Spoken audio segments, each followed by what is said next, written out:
자, 오늘 이제 중세 국어의 특징에 대한 설명을 좀 해볼 텐데요. 제자 원리, 표기, 국어의 논문까지가 좀 나가보도록 하겠습니다. 그리고 다음번 강의 때 문법 분수를 좀 나가도록 이렇게 할게요. 자, 먼저 제자 원리.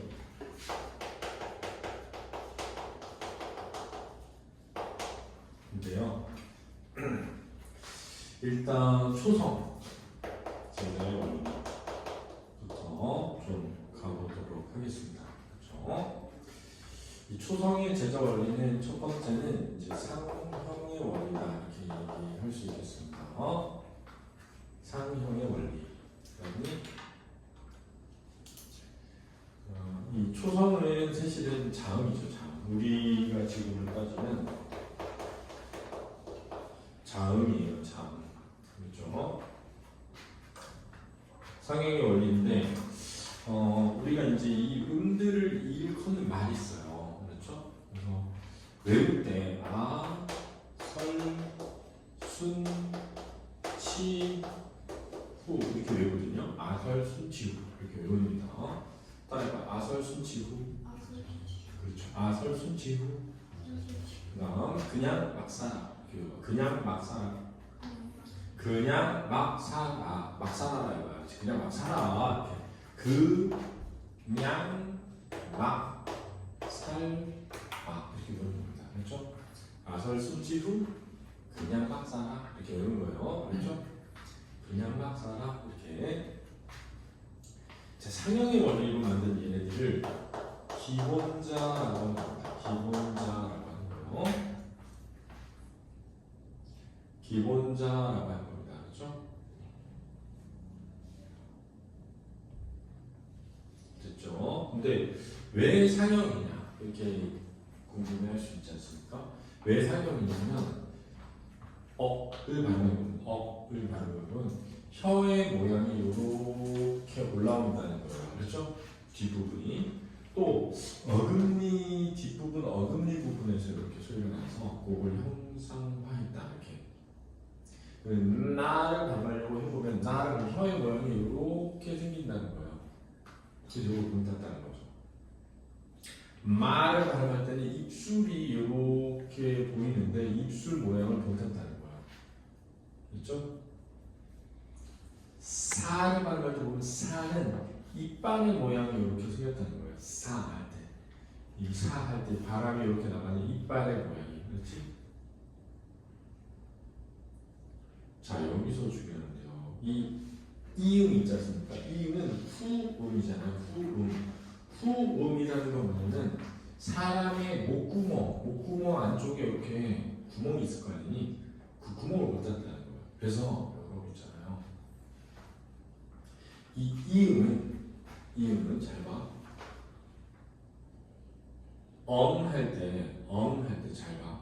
아 할 때 그냥 아 모음이거든. 아 모음이고 아 이건 뭐예요? 아 이게 이음이에요. 이건 모음이고 이렇게 되는 거예요. 이렇게 되는 거예요. 그렇죠? 아를 한 모음이고 이게 이음이에요. 이게 이음이야. 그렇지? 응? 자 지금 강 할 때 이음은 예디음이야. 강 그렇지?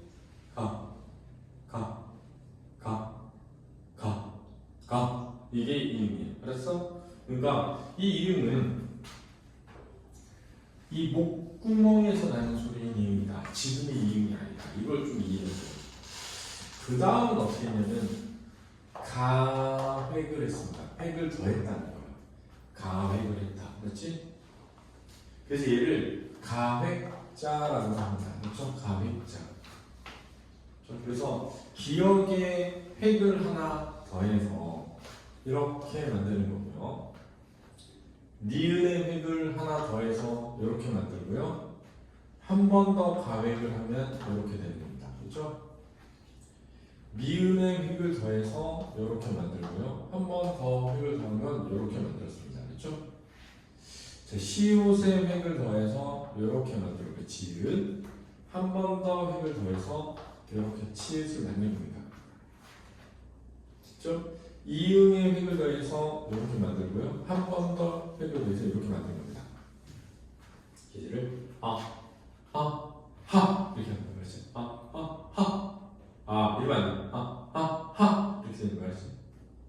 예시 여기까지 됐습니까? 그런데 자 여기서 가획이라는 말의 핵심은 뭐냐면 소리가 세져야 되는 거예요. 소리가 세지지 않으면 가획이라고 하기가 어렵습니다. 가획의 원리라고 할 수 없다는 거예요. 그래서 실제로는 획을 더한 것처럼 보이지만 가획의 원리를 사용하지 않은 것을 이체자라고 하고요. 바로 이 이체자의 아음의 예디음이 있는 겁니다. 이게 지금 우리가 사용하는 받침에서의 이응 소리입니다. 그렇죠? 받침에서의 이응 소리야. 됐니? 됐죠? 그 다음에 여기 디귿 근처에 나는 리을인데 얘는 서름이긴 한데 반만 서름이 난다 해서 반서름이다 이렇게 얘기하는 거예요. 그럼 반은 서름으로 나고 반은 옆으로 흘러가요. 그래서 유음이가 되는데 유음이야 유. 흐를 유자를 써서 알았지? 그 다음 치음이긴 한데 반만 치음인 반치음도 있습니다.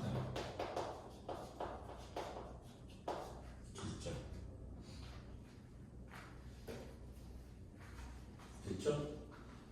그러면 사실은 이런 거예요. 자, 잘 보세요. 얘 있잖아요. 얘 있잖아요. 알았습니까? 얘 있잖아요. 요 세 개는 현대 국어에 와서 사라진 소리들이 알았죠? 현대 국어에 와서 사라진 소리들이 알았지? 얘 있잖아요. 얘는 현대 국어에 와서 소리는 사라지지 않는데 형태가 이음으로 바뀌네요. 됐니? 그럼 자, 초성이 사용된 애들을 보면 하나, 둘, 셋, 넷, 다, 여, 일곱, 여덟, 아홉, 열, 열하나, 열둘, 열세, 열네, 열다, 열여, 열일곱 개니까 첫 소리로 몇 글자를 만들었나? 17글자를 만들었다라는 걸 알 수 있죠.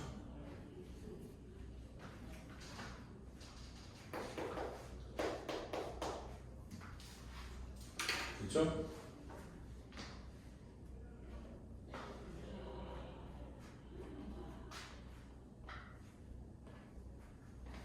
됐습니까?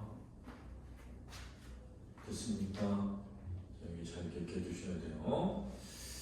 그 다음에 이제 만든 것이 이제 중성이죠. 중성. 그렇죠.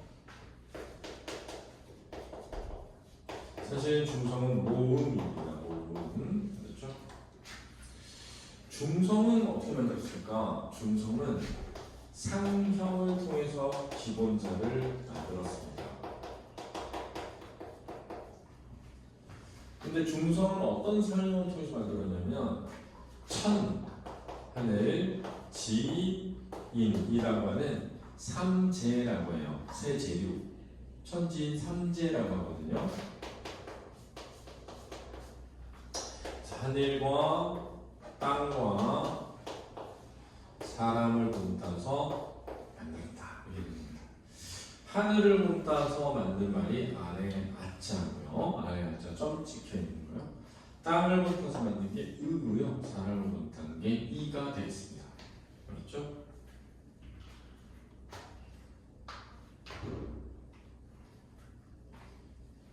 자, 그 다음은 어떻게 만들었냐면 합성을 통해서 만들었어요. 합성의 방식을 통해서 만들었거든요. 이때 합성을 만들 때 처음 만든 걸 초출자라고 하는 거예요. 합성을 통해서 처음 만든 걸 초출자라고 하는 겁니다.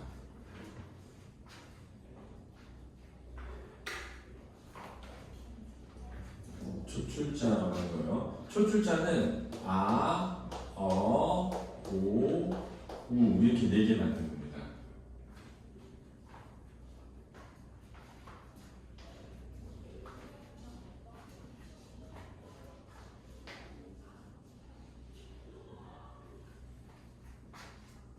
됐죠? 그 다음에 합성을 통해서 한 번 더 만들었어. 걔를 제출자라고 하고요. 제출자라고 하고요. 제출자는 쉬워요. 야, 여, 요, 유입니다. 그럼 자, 17글자에다가 그죠? 18, 19, 20이잖아요. 24, 28 해서 총 28글자를 만들었다라고 하는 겁니다. 그렇죠? 그래서 훈민정음에 보면 새로 28자를 맹가노니라고 나오는 거예요. 그렇죠? 왜 28자인가를 좀 잘 알아둬야 됩니다. 그렇죠? 됐습니까? 됐습니까? 자, 여기까지 했죠? 자, 그러면 이제 여기서 이런 걸 좀 생각해 봐야 될 것 같아요. 왜 28자만 만들었느냐? 바로 종성은 만들 필요가 없다는 것을 알았기 때문이에요. 왜냐하면 종성은 초성을 다시 쓰면 되니까. 알았죠? 그래서 그걸 뭐라고 하죠? 종성은 다시 써라. 뭐를? 초성을. 그래서 종성, 부용, 초성이라고 하는 겁니다. 그렇죠? 종성은 초성을 다시 쓰면 돼. 이거를 종성, 부용, 초성이라고 하는 겁니다.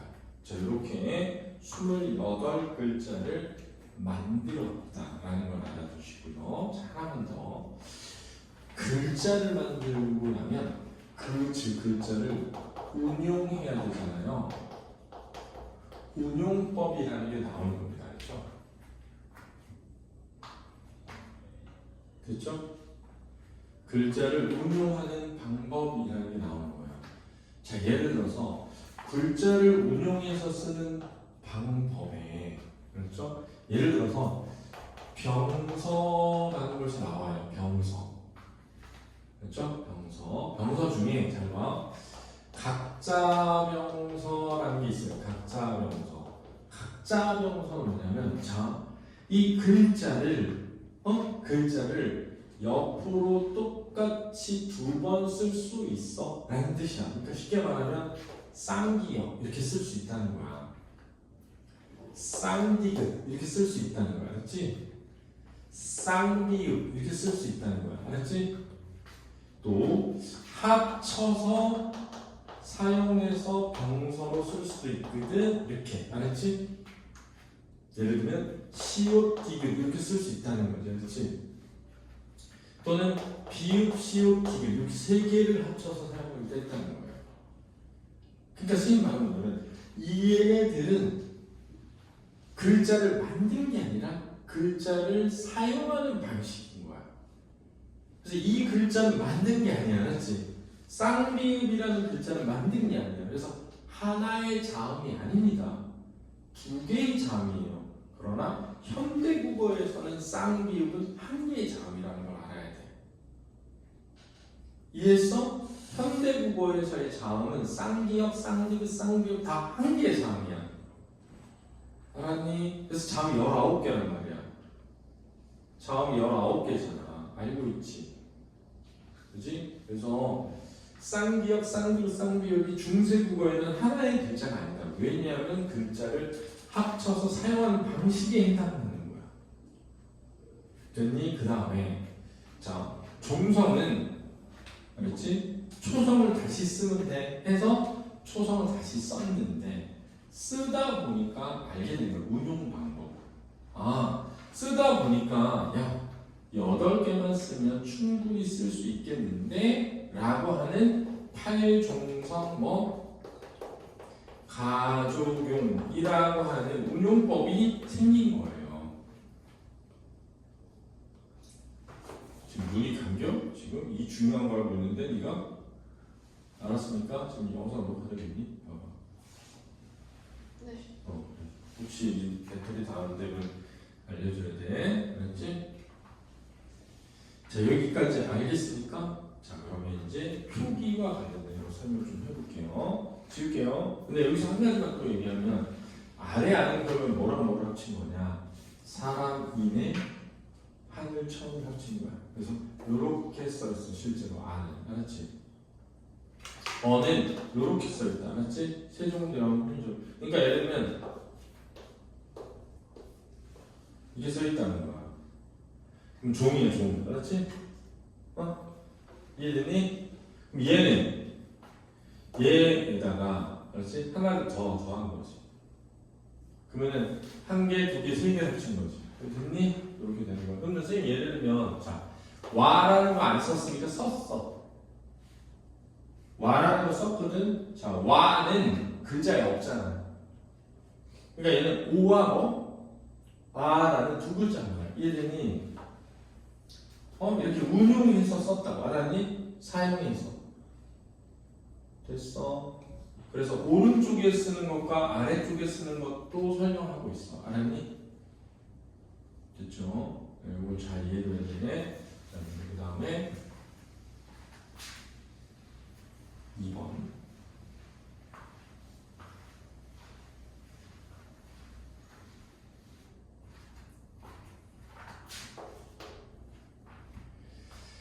자, 표기를 보겠습니다. 표기의 첫 번째는 종성 표기가 나오는데요. 당연히 종성 표기는 받침 표현이죠. 그렇죠? 자, 이 종성을 표기하는 방법에는 팔종성어 가족용이 쓰여서 뭘로 적었다? 기역, 니은, 디귿, 리을, 미음, 기읍, 시옷, 그리고 옛, 이음 이렇게 8개로 적었다는 겁니다. 됐습니까? 자, 이 옛 이음은 지금 현재 이음으로 바뀌어서 소리는 남아있고 형태는 사라진 거죠. 이해됐니? 교체된 거야. 됐죠? 두 번째는 이어적기 되었다는 겁니다. 이어적기를 연철이라고 합니다. 그렇죠? 이어적기.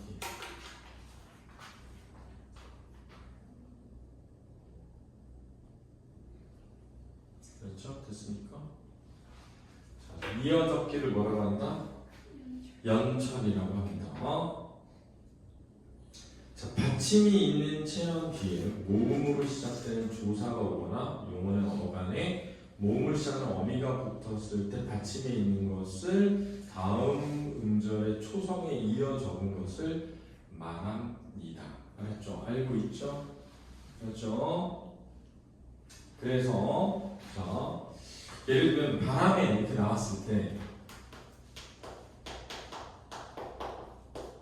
이렇게 돼 있다는 거죠. 그죠? 그러면 이어적기 하면 어떻게 되는 거죠? 이렇게 되는 거죠. 이걸 뭐라고 한다? 이어적기라고 하는 겁니다. 그렇죠? 자, 이렇게 이어적기 하는 방식이 보편적이었다는 거예요. 다 그렇다는 게 아니야. 그러니 다 그렇다는 게 아니야.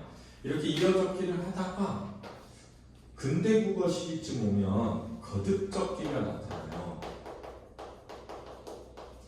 얘를 뭐라고 하죠? 거듭적기를 중철이라고 합니다. 중철. 그렇죠? 중철이라고 하는 겁니다. 그래서 예를 들면 님이라는 말에 을이 붙으면 님을이라고 적던 방식에서 한 번 더 적는 방식으로 변했다는 거예요. 그렇죠? 언제? 근대 국어 시기쯤 임진왜란 이때쯤에서. 그러다가 지금은 무슨 적기 되고 있다? 끊어 적기 되고 있는데 얘를 분철이라고 한다는 겁니다. 분철. 지금 현재죠.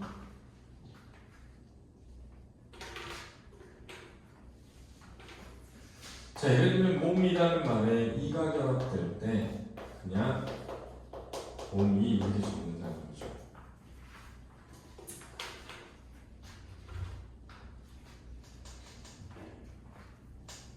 됐죠?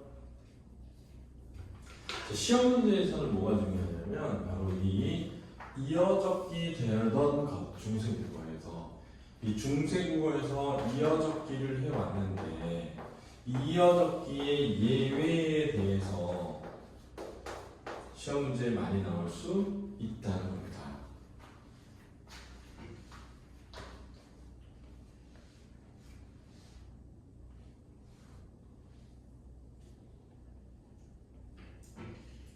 자, 선생님이 뭐라고 설명하냐면 우리가 르불규칙 활용이라는 게 있어요.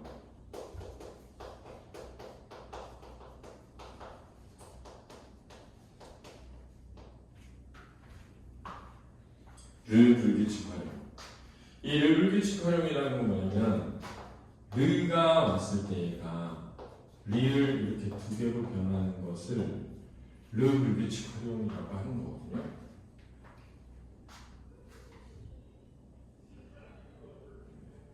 그렇죠?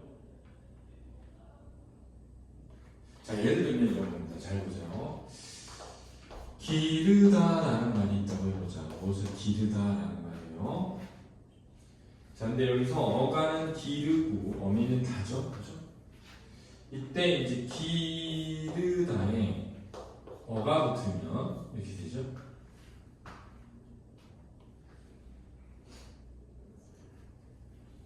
됐습니까? 그러면 어떻게 되죠? 의가 탈락해요. 이렇게. 그렇죠? 그러면 우리는 기러라고 이어적기 돼야 되거든요. 됐습니까? 근데 중세국어에 보면 이렇게 돼 있지 않고 길어라고 돼 있다는 거예요. 그렇죠? 됐습니까? 그러면 무슨 적기 뜨는 거죠? 끊어 적기 하는 것이죠. 그러면 왜 중세국어에 이렇게 끊어 적기가 되었니? 라고 말하면 얘네 이렇게 이해하면 되는 거야. 아, 끊어 적기를 한 후에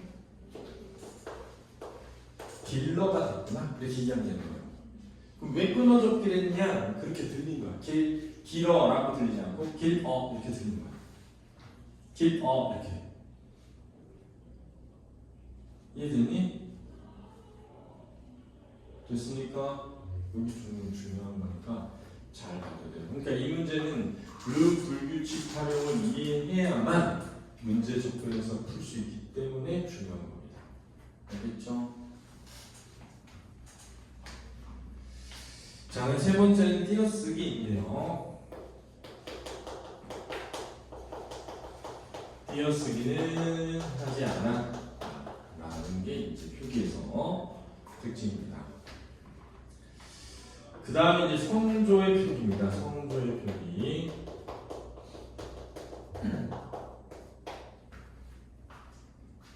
성조의 표기. 성조라는 것은 높낮이나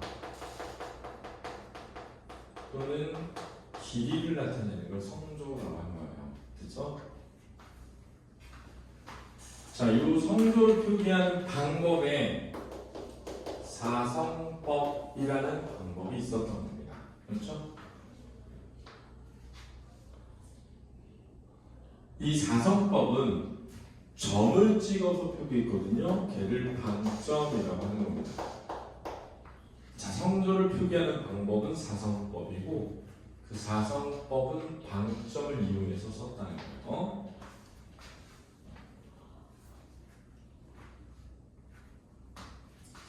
그래서 평성이라고 하는 것이 있고요.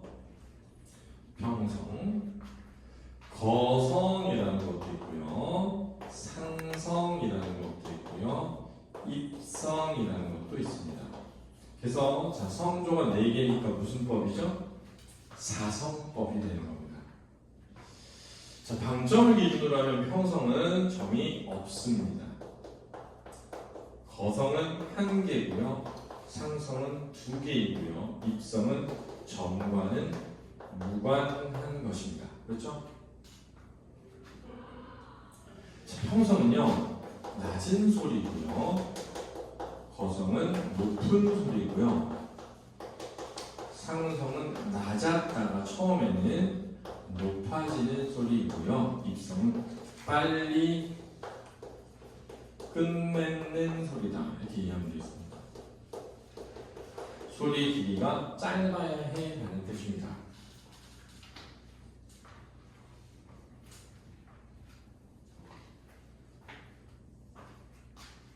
됐습니까? 됐습니까? 자, 그런데 얘는 잘 들으세요. 아무런 표시가 없어요. 점이 하나일 수도 있고 두 개일 수도 있고 없을 수도 있거든. 그럼 얘는 어떻게 구별하라는 건가? 라고 할 수 있는데, 그렇죠? 빨리 끝맺는 소리에서 예를 들면 받침의 기역으로 끝나잖아요. 그럼 빨리 끝납니다. 국 빨리 끝나잖아요. 국 안 되잖아. 국 안 되잖아. 그렇지? 그러니까 저절로 빨리 끝나기 때문에 빨리 끝맺는 소리는 아무런 표시를 해주지 않아도 자연스럽게 되는 거예요. 근데 굳이 이거를 왜 했느냐라는 거죠. 아니 어차피 우리가 빨리 끝맺는데 왜 이런 걸 만들었을까? 이렇게 생각할 수 있잖아요. 한 가지만 예를 들어볼게요. 잘 봐. 자, 예를 보시죠. 발음을 해보면 얘는 길게 끝납니다. 길게 끝나잖아요. 그죠? 근데 부처님을 나타내는 불이라는 말은 중국말을 들어보면 이게 중국말인데 뿔 이렇게 들려요. 뿔 이렇게 들려요. 뿔 이렇게 들려요. 그러니까 중국 사람들이 부처를 뜻하는 불을 발음할 때 소리의 길이가 뭐예요? 짧아. 근데 우리는 이렇게 적으면 길게 발음되잖아. 그래서 입성을 표시하기 위해 옆에 여린 이웃을 이렇게 붙입니다. 그럼 얘를 뭐냐면 입성을 표시하기 위한 여린 이웃이다. 이렇게 얘기하는 거예요. 그러니까 우리는 저절로 빨리 끝맺는 소리를 빨리 끝맺는데 한자어 중에 우리는 빨리 끝맺지 않지만 실제 한자로는 빨리 끝맺는 소리를 입성으로 표시했구나 라고 이해하시면 되겠다라는 겁니다. 됐죠?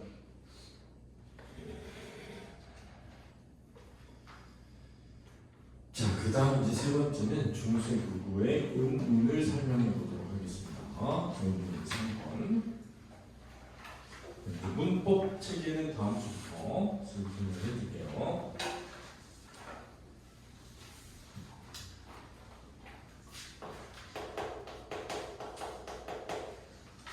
특징입니다. 첫 번째 이제 자음인데요. 된소리 계열이 나타납니다.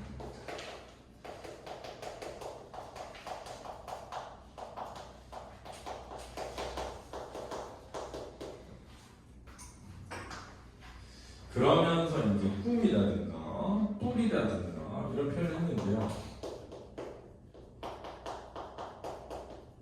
이렇게 그렇죠? 그래서 이 시옷이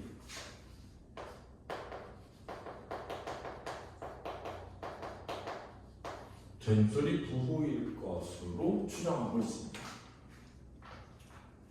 그래서 예를 들어서 나루터에 있는 배를 나루배라고 하지 않고 나루배라고 하지 않습니까? 그죠? 그러면은 옛날 표현으로 따지면 시옷을 어디 적어야 돼? 여기 적어야 돼 지금. 그지? 근데 지금 어떻게 적어? 이렇게 적어서 밑에 적고 있죠. 이해됐니? 여기서도 우리가 알 수 있구나 라는 거죠. 됐니? 됐습니까? 자, 그 다음에 비읍, 디귿, 비읍, 시옷, 비읍, 시옷, 기역, 비읍, 시옷, 디귿과 같은 어두자음문이 존재했다는 겁니다.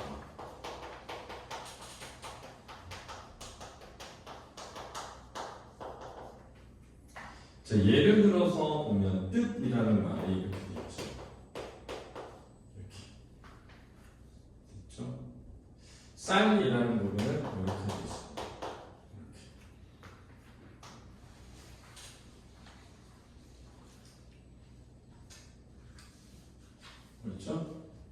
때라는 말은 이렇게 적혀 있어요.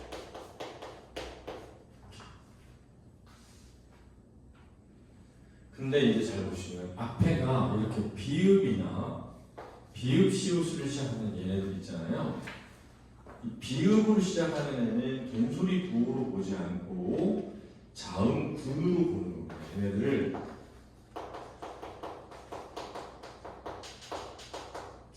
이 말은 뭐냐면 된소리 부호가 아니라 모두 발음했을 것으로 본다는 거예요. 이게 좀 차이입니다. 얘는 시옷을 발음하지 않고 그냥 기억을 세게 된소리로 발음했다라는 표시라면 얘는 비읍을 다 발음했을 거라는 거예요. 그래서 이런 말이 있습니다. 그의 처음 나온 쌀을 발음할 때 뭐가 되었다?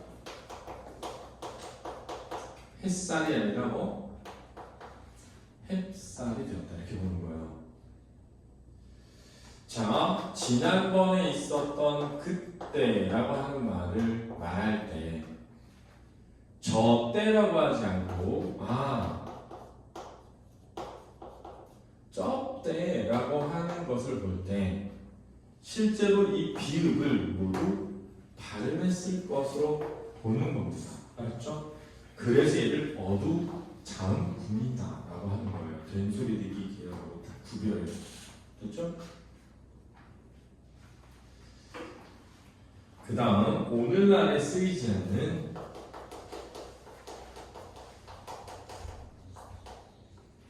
자음들이 있었다. 그래서 예디음이라든가 반침이라든가 또는 여린 히읗이라든가 또는 비읍, 순경 같은 것들이 있었다는 거예요. 됐죠?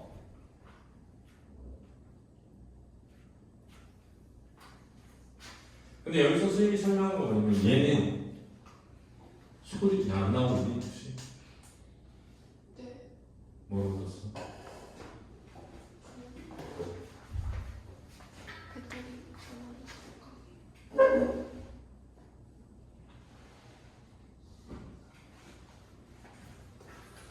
자, 이어서 가도록 하겠습니다. 자음까지 일단 알아두시고 여기까지 말하면 얘는 소리는 남아있다 이겁니다.